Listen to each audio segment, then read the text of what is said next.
దానం నాగేంద్ర అనర్హత పిటిషన్పై విచారణ చేయనున్నట్టుగా తెలుస్తూ ఉంది స్పీకర్. సో నిన్న దాని గురించి దాదాపు అటు ప్రత్యర్థులు బీఆర్ఎస్ పార్టీ నుంచి పాడి కౌశిక్ రెడ్డి కావచ్చు, బీజేపీ నుంచి ఏలేటి మహేశ్వర్ రెడ్డి కావచ్చు, సో వాళ్ళ ఆధారాలకి అన్ని కూడా సబ్మిట్ చేసినట్టుగా కనపడతా ఉంది స్పీకర్కి.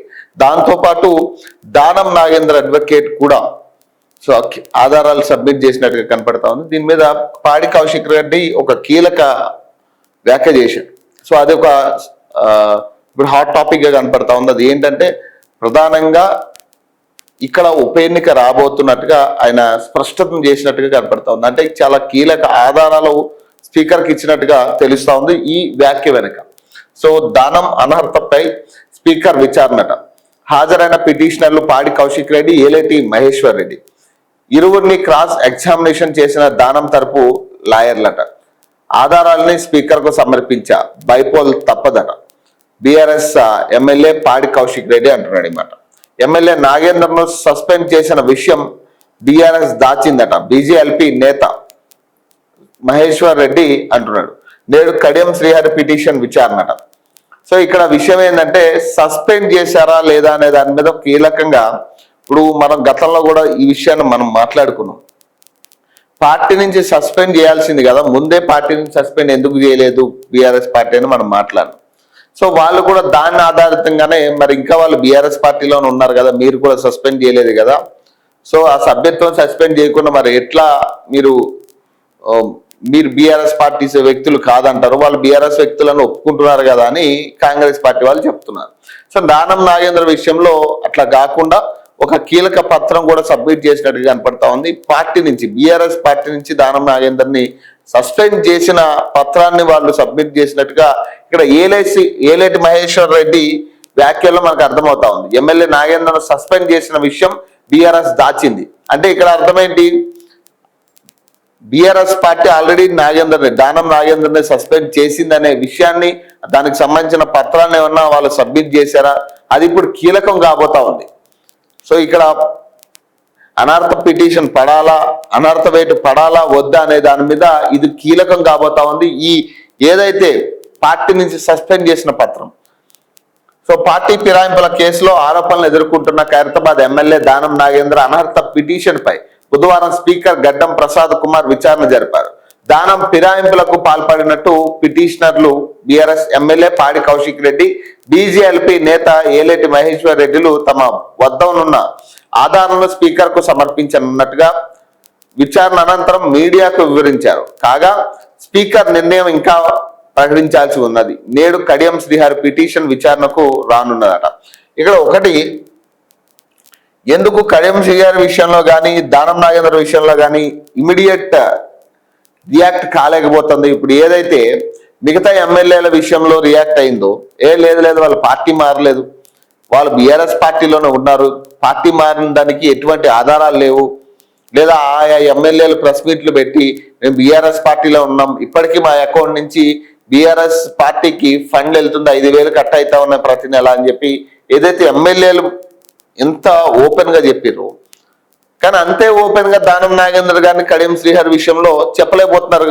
ఎందుకు వీళ్ళు బయటకు వచ్చి చెప్పలేకపోతున్నారంటే ఇక్కడ విషయం ఏంటంటే దానం నాగేంద్ర కావచ్చు, కడియం శ్రీహరి కావచ్చు, వీళ్ళిద్దరూ ఓపెన్ గా కాంగ్రెస్ పార్టీ తరపు నుంచి తిరిగిన వ్యక్తులు, ఫ్లెక్సీలు వేయించుకున్న వ్యక్తులు, కాంగ్రెస్ పార్టీ మీటింగ్ లో పాల్గొన్న వ్యక్తులు వీళ్ళంతా.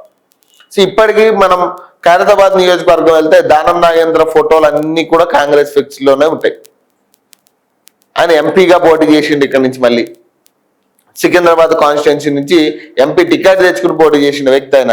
మరి ఎట్లా తప్పించుకుంటాడు, తప్పించుకునే పరిస్థితి లేదు.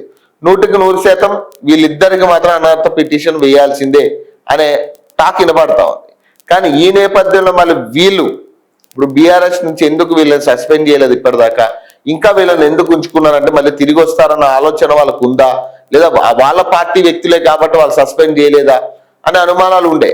సో ఇప్పుడు ఈ పాడి కౌశిక్ రెడ్డి, ఏలేటి మహేశ్వర్ రెడ్డి చేసిన వ్యాఖ్యల వల్ల అది కొంత క్లియర్ అయినట్టుగా కనపడతా ఉంది. అంటే పార్టీ నుంచి వీళ్ళని ఆల్రెడీ సస్పెండ్ చేశారు. ఇప్పుడు కడియం శ్రీహరిది ఈ రోజు జరగబోతున్న ఎగ్జామినేషన్ లో కూడా క్రాస్ ఎగ్జామినేషన్ లో ఇదే తరహా కంటిన్యూ అవుతుందేమో అనుకుంటున్నాను. ఎందుకంటే కడియం శ్రీహరిని కూడా సస్పెండ్ చేసి ఉండొచ్చు. సో ఆ కీలకమైన డాక్యుమెంట్ కూడా ప్రవేశపెడతారని ఆలోచన ఉంది నాకు. సో ఇక్కడ ఇదే మెయిన్ అయితే కనుక ఖచ్చితంగా సస్పెండ్ చేసే ఆధారాలు క్లియర్ గా ఉండుంటే, సస్పెండ్ చేసినట్టుగా కనుక క్లియర్ ఆధారాలు ఎవిడెన్స్లు ఉంటే, సో ఖచ్చితంగా అనర్హత పిటిషన్ అనేది అనర్హత వేటు పడే ఛాన్సెస్ ఉన్నాయి ఎక్కువ. మరి అక్కడ ఉప ఎన్నిక వస్తే మరి ఇప్పుడున్న పరిస్థితుల్లో ఉప ఎన్నికలో మరి ఏ పార్టీ గెలుస్తుంది? నిజంగా బీఆర్ఎస్ పార్టీ అంత తగ్గపారిచ్చి ఏదైతే ఆ స్థానం ఉందో బీఆర్ఎస్ స్థానం, ఆ స్థానాన్ని మళ్ళీ చేజిక్కించుకునే పరిస్థితి ఉంటుందా అంటే అదొక క్వశ్చన్ మార్క్ కనపడతా ఉంది. ఎందుకంటే జూబ్లీహిల్స్ మనం చూసాం, బీఆర్ఎస్ కంచుకోట, అది బీఆర్ఎస్ కంచుకోట, మళ్ళీ దాన్నే కాంగ్రెస్ పార్టీ చేజిక్కించుకున్న పరిస్థితి. సో కంటోన్మెంట్ విషయం చూసాం, కంటోన్మెంట్ లో కూడా బీఆర్ఎస్ అభ్యర్థి గెలిచిన స్థానం అది. బీఆర్ఎస్ అభ్యర్థి ఎప్పటి నుంచో అక్కడ పాగా వేసిన స్థానం, మరి అనూహ్యంగా అక్కడ కాంగ్రెస్ పార్టీ పాగా వేసింది. సో ఇట్లాంటివన్నీ ఎగ్జాంపుల్ తీసుకుంటే మళ్ళీ ఇక్కడ ఉప ఎన్నిక కూడా అదే తరహాలో మళ్ళీ కాంగ్రెస్ అకౌంట్ లోకి పడుతుందా అనేది చూడాలి. ఎందుకంటే అనర్హత పిటిషన్ పడితే మళ్ళీ దానం నాగేంద్ర పోటీకి సిద్ధంగా ఉండలేడు, ఆయన పోటీలో ఉండే పరిస్థితి ఉండదు అనర్హత పిటిషన్ పడ్డా. ఆల్టర్నేటివ్ ఇంకొకరు ఎవరినైనా నిలబెట్టినా కానీ ఇక్కడ బీఆర్ఎస్ పార్టీ నుంచి ఆల్టర్నేటివ్ క్యాండిడేట్ లేడు. ఎవరున్నారు ఆల్టర్నేటివ్ క్యాండిడేట్ అంటే ఎవరు కనపడట్లే. అంతగానం ఎదుర్కొనే పరిస్థితి, ఎలక్షన్స్ ఉన్నట్టుండి ఎలక్షన్ ఎదుర్కొనే పరిస్థితి ఉన్న క్యాండిడేట్, ప్రజల ఆదరణ పొందే క్యాండిడేట్ లేనట్టుగానే కనపడతాం. మరి చూడాలి వీళ్ళు ఎవరికి టికెట్ ఇస్తారనేది. ఇప్పుడు మన్నే గోవర్ధన్ ఉన్నారు, మన్నే గోవర్ధన్కి ఇస్తారా ఇవ్వరా అనేది చూడాలి. సో అతను అనూహ్యంగా అతను కూడా ప్రచారం చేసుకుంటా ఉన్నాడు, తప్పులేదు. కానీ మరి అతన్ని ప్రజలు ఆదరిస్తారా లేదా, అతన్ని ఒక ఎమ్మెల్యేగా ఆదరించే పరిస్థితి ఉంటుందా లేదా అనేది చూడాలి. హాజరైన పిటిషనర్ ఎమ్మెల్యే పాడి కౌశిక్ రెడ్డి, బీజేపీ నేత ఏలేటి మహేశ్వర్ రెడ్డి.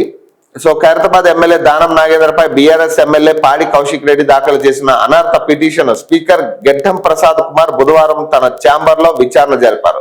ఈ సందర్భంగా దానం తరపున న్యాయవాదులు కౌశిక్ రెడ్డిని క్రాస్ ఎగ్జామినేషన్ చేశారట. ఈ విచారణ అనంతరం బీజేపీ నేత మహేశ్వర్ రెడ్డి దాఖలు చేసిన పిటిషన్ పైన స్పీకర్ విచారణ జరిపారు. ఈ సందర్భంగా దానం నాగేంద్ర తరపు న్యాయవాదులు మహేశ్వర్ రెడ్డిని సైతం క్రాస్ ఎగ్జామినేషన్ చేశారట. కాగా నేడు స్టేషన్ గన్పూర్ ఎమ్మెల్యే కడెం శ్రీహరిపై బీఆర్ఎస్ ఎమ్మెల్యే కేపీ వివేకానంద దాఖలు చేసిన పిటిషన్ స్పీకర్ విచారించనున్నారు. ఈ నేపథ్యంలో అసెంబ్లీ పరిసర ప్రాంతాల్లో ఆంక్షలు విధించారు. పటిష్ట పోలీసు భద్రతను ఏర్పాటు చేశారు. బీఆర్ఎస్ కాంగ్రెస్ డ్రామాట. బీజేఎల్పీ నేత మహేశ్వర్ రెడ్డి దానం నాగేంద్ర కేసును సుమోటోగా తీసుకుని చర్యలు తీసుకునే అన్ని ఆధారాలు ఉన్నాయని, బీఆర్ఎస్ కాంగ్రెస్ పార్టీలు కలిసి డ్రామా ఆడుతున్నాయని బీజేఎల్పీ నేత మహేశ్వర్ రెడ్డి మండిపడ్డారు. స్పీకర్ విచారణ అనంతరం ఆయన మీడియాతో మాట్లాడుతూ సుప్రీంకోర్టులో దానంను బీఆర్ఎస్ పార్టీ సస్పెండ్ చేసినట్లు అఫిడవిట్ దాఖలు చేసిన విషయం తెలుసా అని అడ్వకేట్స్ అడిగారని, అయితే సుప్రీంకోర్టులో బీఆర్ఎస్ సస్పెండ్ చేసిన అఫిడవిట్ ఇస్తే ఈ కేసు నిలబడదని చెప్పారట. సో ఖైరతాబాద్ లో ఉప ఎన్నిక తప్పదట. బీఆర్ఎస్ ఎమ్మెల్యే పాడి కౌశిక్ రెడ్డి రాజ్యాంగాన్ని కాపాడాలని స్పీకర్ ను కోరామని బీఆర్ఎస్ ఎమ్మెల్యే పాడి కౌశిక్ రెడ్డి తెలిపారు.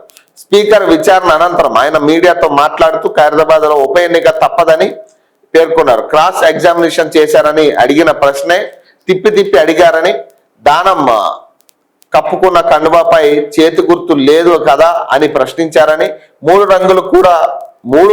రంగుల కండువానే కాంగ్రెస్ కండువా అని తను చెప్పానని తెలిపారు. దానం కాంగ్రెస్ తరఫున ఎంపీగా పోటీ చేశారని ఏఐసిసి ప్రకటించిన పార్లమెంట్ సభ్యుల జాబితాలో ఆయన పేరు ఉన్న ఆధారాలను అందించినట్లుగా చెప్పారట.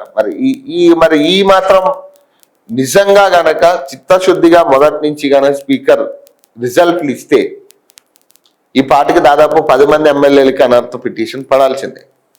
కావాలని దీన్ని స్పీకర్ డ్రాగ్ చేస్తున్నట్టుగా కనపడతా ఉంది. స్పీకరా లేదా కాంగ్రెస్ పార్టీయా? స్పీకర్ కాంగ్రెస్ పార్టీ చేతుల్లోకి వెళ్ళిపోయి రేవంత్ రెడ్డి చెప్తున్న ఆ రూల్స్ అండ్ రెగ్యులేషన్స్ ఫాలో అవుతున్నాడా? ఈ కొత్త రూల్స్ అండ్ రెగ్యులేషన్స్ ఏమైనా తీసుకొస్తా ఉన్నారా? ఇలాంటి విషయంలో ఎందుకు ఈ 10 మంది ఎమ్మెల్యేల మీద అనర్హత పిటిషన్ వేయాల్సిన అన్ని ఆధారాలు ఉన్నప్పటికీ కూడా ఎందుకు వేయట్లేదంటే మరి అవే కనపడతా ఉన్నాయి. ఇప్పటికీ దాన్ని డ్రాగ్ చేసే కోణంలో ఏ పాయింట్ దొరుకుతుందా?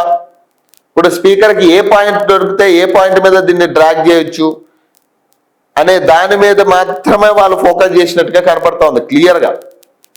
అంతే తప్పితే దీన్ని అనర్హత పిటిషన్ ఈ ఆధారాలు అన్నీ కూడా వ్యతిరేకంగా ఉన్నా కూడా అనర్హత పిటిషన్ వేయాల్సిన అవసరం ఉన్నా కూడా వాళ్ళు వేయట్లేదంటే అర్థమైంది దీన్ని డ్రాగ్ చేయాలని, లేదా దీన్ని ఇప్పట్లో క్లోజ్ చేస్తే ఎట్లా కాదు కదా. క్లోజ్ చేస్తే ఎన్నికలకు వెళ్ళాలి, ఎన్నికలకు వెళ్తే ఏమో మనం గెలవచ్చు గెలకపోవచ్చు అనే అభద్రతా భావం కాంగ్రెస్ వాళ్ళలో ఉంది.